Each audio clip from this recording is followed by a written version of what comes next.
বাসায় এসে সারপ্রাইজ। বিজয়ের আনন্দ, হীরামণি, রাফি তারা তাদের মতো করে সাজিয়েছে বিজয়ের আনন্দ উদযাপনের জন্য।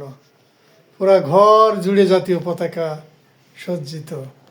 অবশ্যই এই পরিকল্পনাটা তাদের প্রিয় আঙ্কেল ফয়জুল আলম পাপ্পু ভাই, তিনি এই প্ল্যানটা তাদের হাতে তুলে দিয়েছেন। ধন্যবাদ পাপ্পু ভাইকে।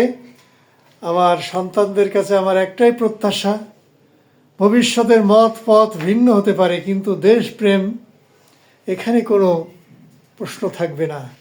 দেশপ্রেম হতে হবে, দেশপ্রেম অবশ্যই হতে হবে অভিন্ন, এখানে কোনো কম্প্রোমাইজ থাকবে না।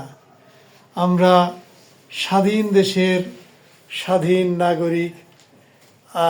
আমরা স্বাধীনতা দিবস উদযাপন করব আগামীকাল থেকে। সবাইকে বিজয়ের শুভেচ্ছা। তোমরা একটু সবাইকে শুভেচ্ছা দিয়ে দাও। সবাইকে বিজয়ের শুভেচ্ছা। দেশবাসীকে, 16 ডিসেম্বরে বিজয়ের শুভেচ্ছা। দেশবাসীকে বিজয়ের শুভেচ্ছা। দেশবাসীকে বিজয়ের শুভেচ্ছা।